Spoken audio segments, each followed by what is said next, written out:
Hello everyone, मैं अंजलि स्वागत करती हूँ आपका अपने इस चैनल में, जहां आज मैंने आपके लिए मैथ्स की एक टॉपिक लाया है, प्रॉफिट एंड लॉस, लाभ और हानि।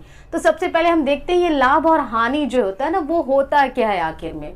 तो जब आप किसी चीज़ को खरीदते हैं और फिर उसे बेचते हैं, तब इस प्रोसेस में या तो आपको लाभ होता है, लाभ मतलब आपको फायदा, और हानि मतलब आपको नुकसान। तो आपको या तो लाभ होगा या तो हानि होगा। तो यहाँ इसकी भाषा कुछ अलग होती है। खरीदने को हम यहाँ क्या कहते हैं, प्रॉफिट एंड लॉस के चैप्टर में हम खरीदने को क्या कहेंगे, तो हम उसे कहते हैं क्रय मूल्य।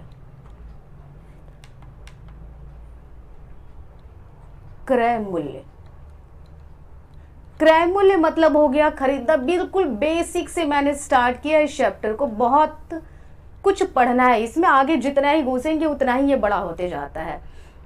विक्रय मूल्य होता है। विक्रय मूल्य क्या होता है, तो बेचना।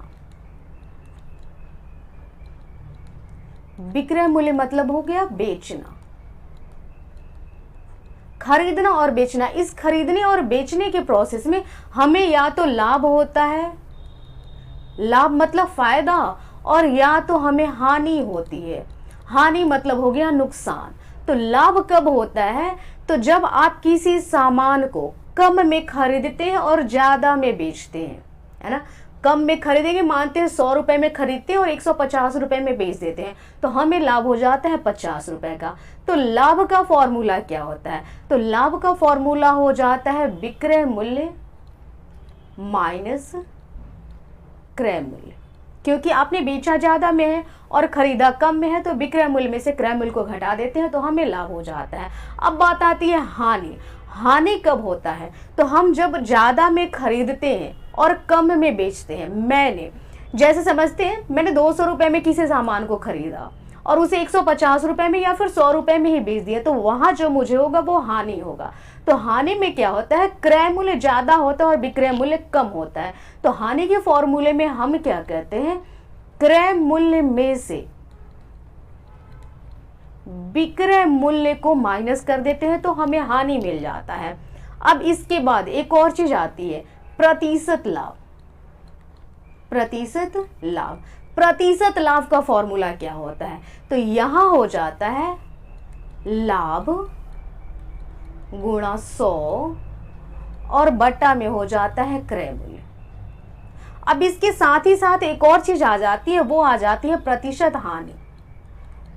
प्रतिशत हानि का फॉर्मूला क्या होता है, तो उसका फॉर्मूला होता है हानि गुणा 100 और बटा में आ जाता है क्रय मूल्य। ध्यान रहे, यहाँ प्रतिशत हानि का फॉर्मूला जब हम लिख रहे हैं तो वहां जो हमने लिखा वो केवल हानि लिखा है। प्रतिशत लाभ के फॉर्मूले में अब ऊपर में हमने जो लिखा है वो केवल लाभ लिखा है। ये चीज आप ध्यान देंगे, बेसिक्स इसकी फॉर्मूले है, बिना फॉर्मूले की एक्सरसाइज खुलेगी ही नहीं, हमें समझ में ही नहीं आएगा। तो ये प्रतिशत लाभ हो गया, प्रतिशत हानि हो गया। इसके बाद और भी फॉर्मूला हमें मिलता है, और वो हमें मिलता है विक्रय मूल्य का। अब आप कहेंगे विक्रय मूल्य का फॉर्मूला तो हमें यहाँ भी मिल जाता है, ये जो लाभ और हानि का जो हमने लिखा है ना, यहाँ भी विक्रय मूल्य का फॉर्मूला हमें मिल जाएगा। विक्रय मूल्य का फॉर्मूला क्या हो जाएगा, तो माइनस क्रय मूल्य है जो आरएचएस में है वो प्लस आ जाएगा, तो एलएचएस में आ जाएगा, प्लस में हो जाएगा, तो वहां विक्रय मूल्य का फॉर्मूला हमें मिल जाता है। लेकिन यदि हमें प्रतिशत लाभ पता हो, यहाँ तो हमें केवल लाभ पता है ना, अगर हमें प्रतिशत लाभ पता हो तो फॉर्मूला क्या हो जाता है, तो फॉर्मूला हो जाता है विक्रय मूल्य का। विक्रय मूल्य बराबर हो जाता है क्रय मूल्य इंटू 100 प्लस प्रतिशत लाभ बट्टा 100। ये हो गया विक्रय मूल्य का। अगर प्रतिशत लाभ हुआ हो तो, और अगर प्रतिशत हानि हुई है तो क्या हो, जहां फॉर्मूला प्लस में दिख रहा है वहां हम केवल माइनस कर देते हैं, तो हमारा विक्रय मूल्य का हानि पर फॉर्मूला मिल जाता है। विक्रय मूल्य बराबर हो जाएगा क्रय मूल्य इंटू 100 माइनस प्रतिशत हानि और बट्टा में आ जाता है 100। ये तो विक्रय मूल्य के फॉर्मूले है। अब फिर इसी तरह से क्रय मूल्य का फॉर्मूला कितना हो जाएगा, तो इसी फॉर्मूले से हम क्रय मूल्य का भी फॉर्मूला निकाल सकते हैं। यहां देखेंगे, इस क्रय मूल्य का फॉर्मूला निकालना है तो विक्रय मूल्य ये 100 जो भाग में ही RHS में जाएगा तो गुणा में हो जाएगा, तो ये हो जाता है विक्रय मूल्य गुणे 100 बटा 100 प्लस प्रतिशत लाभ।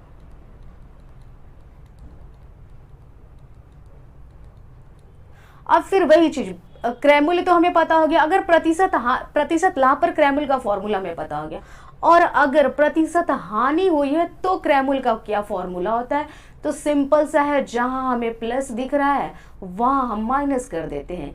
ये हो जाता है विक्रय मूल्य गुणा 100 बटा 100 माइनस प्रतिशत हानि। ध्यान रहे ये फॉर्मूला, ये जो 4 फॉर्मूला मैंने लिखा है ना, ये फॉर्मूला तभी यूज होता है जब प्रतिशत लाभ प्रतिशत हानि पता हो, तो इस फॉर्मूले को हम यूज करते हैं। क्रय मूल्य मतलब खरीदना, विक्रय मूल्य मतलब बेचना। तो ये थे हमारे बेसिक्स फॉर्मूले, टोटल यही फॉर्मूला होता है, इसके अलावा हमें कोई फॉर्मूला नहीं मिलने वाला है प्रॉफिट एंड लॉस लाभ हानि वाले चैप्टर में। लेकिन टॉपिक बहुत बड़ी है, मैंने बेसिक से कुछ क्वेश्चंस लिए हैं। आगे आते हैं हम अपने क्वेश्चन पे। पहला question, CP of an article, CP मतलब कॉस्ट प्राइस, कॉस्ट प्राइस मतलब खरीदना। CP of an article is 80 rupees, मतलब किसी वस्तु को 80 रुपए में खरीदा गया है, एंड एसपी इज 100 रुपीज, और उसे 100 रुपए में बेच दिया गया है। Find its percent profit. तो यहाँ देखेंगे जो मैंने फॉर्मूला आपको बताया है, प्रतिशत लाभ, 80 रुपए की किसी वस्तु को 100 रुपए में बेचने पर प्रतिशत लाभ ज्ञात करें। तो प्रतिशत लाभ के फॉर्मूले ना में के लिए सबसे पहले हमें लाभ पता होना चाहिए। जब तक लाभ नहीं पता होगा तब तक प्रतिशत लाभ हम नहीं निकाल पाएंगे। तो खरीदना और बेचना तो हमें पता है, मतलब क्रय मूल्य और विक्रय मूल्य तो पता है। तो सबसे पहले हम लाभ निकाल लेते हैं, उस वस्तु को खरीदने और बेचने में लाभ कितने की हुई है। तो 80 रुपए में खरीदे हैं, मतलब कि क्रय मूल्य हो जाता है 80 रुपए। 100 रुपए में बेचे हैं, इसका मतलब होता है कि हमारा विक्रय मूल्य जो हो जाता है वो हो जाता है 100 रुपए। ये तो खरीदना बेचना हो गया। अब लाभ निकालते हैं। लाभ का फॉर्मूला आपके लाभ बराबर होता है विक्रय मूल्य माइनस क्रय मूल्य। तो हम क्या करेंगे, 100 में से ये जो 80 है ना, इसे माइनस कर देंगे। तो 100 से 80 माइनस कर देते हैं, ये हो जाता है 20 रुपए, लाभ हो जाता है। अब हम निकालते हैं प्रतिशत लाभ। तो प्रतिशत लाभ का फॉर्मूला क्या होता है, लाभ गुणा 100 और बट्टा में हम लिखते हैं क्रय मूल्य। तो लाभ कितने की हुई है, उसको 20 रुपए की हुई है, गुणा 100 बट्टा क्रय मूल्य मतलब खरीदा कितने था। हमेशा लाभ या हानि क्रय मूल्य पे ही होती है, जितने में हम खरीदते हैं ना उसी के बेस पर हम लाभ या हानि को मालूम करते हैं, इसीलिए वो बट्टा के नीचे आ जाता है। क्रय मूल्य कितना हो गया, 80 रुपए हो गया। 20 से 80 कट जाता है 4 बार में, और 4 से ये जो 100 होता है ना वो कट जाता है 25 बार में। मतलब कि इस खरीद बिक्री में जो भी आदमी था उसे 25% का लाभ होता है। अब हम आते हैं नेक्स्ट क्वेश्चन पे, क्वेश्चन नंबर 2 पे। यहां देखते हैं, शोभा, कोई लड़की है शोभा, बॉट एन अलमीरा इन 700 रुपीज, 700 रुपए में किसी अलमीरा को खरीदा है, and 100 rupees spend to bring it to home, और 100 रुपए उसके खर्च हो गए, दुकान जहां से खरीदा था वहां से घर लाने में 100 रुपए खर्च हो गए हैं।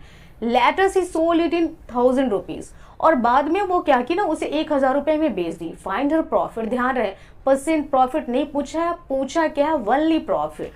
शोभा ने 700 रुपए में एक अलमीरा खरीदा, उसे लाने में, ध्यान रहे उसे लाने, यहाँ लाने होगा, उसे लाने में 100 रुपए खर्च हो गए, बाद में उसने 1000 रुपए में उसे बेच दिया। तो शोभा को कितना लाभ हुआ, ओनली लाभ मालूम करना है। तो सबसे पहले हम देखेंगे क्रय मूल्य कितना है। क्रय मूल्य तो उसका केवल 100 रुपए ही था, लेकिन जो उसे लाने में खर्च होता है ना, उस खर्च को हम क्रय मूल्य 700 रुपए था, है ना, लाने में जो खर्च होता है ना उसे हम क्रय मूल्य में ही ऐड करते हैं, क्योंकि उसी चीज को लाने में आपका खर्च हुआ। ऊपरी व्यय भी हम इसे कहते हैं, ऊपरी व्यय मतलब एक्स्ट्रा खर्च जो होता है। तो 700 में हम 100 रुपए को जोड़ देते हैं, मतलब कि उसका अलमीरा का क्रय मूल्य पड़ गया 800 रुपए, बाद में उसने 1000 रुपए में बेच दिया, तो हमारे पास विक्रय मूल्य है 1000 रुपए। तो हमसे केवल लाभ पूछा गया है, तो लाभ का फॉर्मूला होता है विक्रय मूल्य माइनस क्रय मूल्य। तो 1000 में से 800 को हम माइनस कर देते हैं, मतलब कि टोटल 200 रुपए का उसे इस खरीद बिक्री में लाभ हुआ है। आगे आते हैं नेक्स्ट क्वेश्चन पे, क्वेश्चन नंबर 3। तो आज के हमारे ये 4 क्वेश्चंस थे। आज का सेशन अच्छा लगा होगा तो लाइक जरूर करें, ज़्यादा से ज़्यादा शेयर करें। आज हमारे साथ बने रहें। How much is it sold to gain a profit of 10%। ध्यान रहे यहाँ परसेंट प्रॉफिट दे दिया हुआ है। 250 रुपए की किसी वस्तु को कितने में बेचा जाए कि उसे 10% का लाभ हो। अब देखेंगे हमने वस्तु को खरीदा कितने था, 250 रुपए में, तो जो भी सबसे इंफॉर्मेशन है उसे हम लिख लेते हैं पहले। क्रय मूल्य कितना हो जाता है, क्रय मूल्य मतलब वो खरीदा उसे हमने 250 रुपए में, बेचा जाए विक्रय मूल्य निकालना है, और दूसरा हमें क्या दिया हुआ, प्रतिशत लाभ दिया हुआ है। प्रतिशत लाभ हो जाता है 10% का, तो हमें निकालना है विक्रय मूल्य। तो विक्रय मूल्य का फॉर्मूला हम वो वाला यूज करेंगे जिसमें प्रतिशत लाभ होता है। तो विक्रय मूल्य का फॉर्मूला क्या हो जाता है, क्रय मूल्य इंटू 100 प्लस प्रतिशत लाभ बटा 100। क्रय मूल्य कितना है 250 इंटू 100 प्लस प्रतिशत लाभ कितने का हुआ है, 10% का लाभ हुआ है, बट्टा में आ जाता है 100। जो भी है उसमें हमें जोड़ना है, जोड़ देते हैं। 100 में 10 जोड़ेंगे ना तो वो हो जाता है 110, और बट्टा में हो जाता है 100। 1 0 से 1 0 कट जाता है, 1 0 से 1 0 कट जाता है। 25 में 11 से गुणा करना है, तो 5 का लिखा हमने 5, 5 2 लिखा 7 और 2, 275 रुपए में बेचे तो 10% का लाभ होगा। आगे आते नेक्स्ट क्वेश्चन पे, क्वेश्चन नंबर 4 पे। बेसिक्स के साथ चैप्टर को थोड़ा कवर करने में टाइम लग जाता है, हो सकता है मेरी वीडियो लंबी भी हो जाए, आप स्किप ना करें, ध्यान से इसे देख लें। When an article is sold for 600 rupees, किसी वस्तु को यदि हम 600 रुपए में बेचते हैं, प्रॉफिट इज 20%, तो हमें 20% का लाभ होता है। Find the CP of the article, तो हमें उस आर्टिकल का कॉस्ट प्राइस फाइंड करना है।